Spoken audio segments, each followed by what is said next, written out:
It's Thursday vlog. Evening ஸ்நாக்ஸுக்கு onion samosa தான் plan பண்ணியிருந்தேன். இங்கே ஃப்ரெஷ்ஷான சமோசா எங்களுக்கு கிடைக்காது. எனக்கு பிடிக்காத சில ஃபுட்லாம் வந்து பசங்களுக்கு பிடிக்கும். அதுக்காக நம்ம செய்யாமல் இருக்க முடியாது.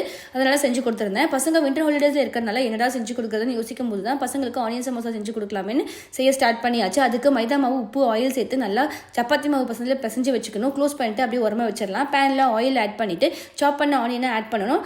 நான் வந்து பசங்களுக்காக குட்டி குட்டியாக சாப் பண்ணியிருக்கேன். ரொம்ப நேரம் ஃப்ரை பண்ண தேவையில்லை. சில்லி பவுடர், ஜீரகப்பொடி, சிக்கன் மசாலா, உப்பு சேர்த்து 5 மினிட்ஸ் குக் பண்ணால் போதும். நம்ம பசங்க வச்சிருக்க சப்பாத்தி மாவை எந்த அளவுக்கு ஸ்ப்ரெட் பண்ண முடியுமோ அந்த அளவுக்கு ஸ்ப்ரெட் பண்ணிவிட்டு லேசாக தோசை கல்லில் 2 மினிட்ஸ் குக் பண்ணணும். மைதா மாவில் வாட்டர் ஆட் பண்ணிவிட்டு ஒரு பேஸ்ட் மாதிரி ரெடி பண்ணி வச்சுக்கணும். இந்த மாதிரி தின் ஷீட்டாக நம்ம ரெடி பண்ணி அது கட் பண்ணோம். சமோசா ஷீட் ரெடி ஆகிடும். ஸ்டஃபிங்ஸை நம்ம உள்ளே வச்சுட்டு ஃபோல்ட் பண்ணி மைதா மாவு பேஸ்ட்டை அப்ளை பண்ணிவிட்டு நம்ம கோன் ஷேப்பில் ரெடி பண்ணால் போதும். அப்புறம் ஆயிலில் ஃப்ரை பண்ணி எடுத்தால் சமோசா ரெடி ஆகிடும். ஈவினிங் ஸ்நாக்ஸுக்கு காஃபி கூட சமோசா ரொம்பவே சூப்பர் காம்பினேஷன். இந்த வீடியோ பிடிச்சிருந்தா மறக்காம சப்ஸ்கிரைப் பண்ணுங்க.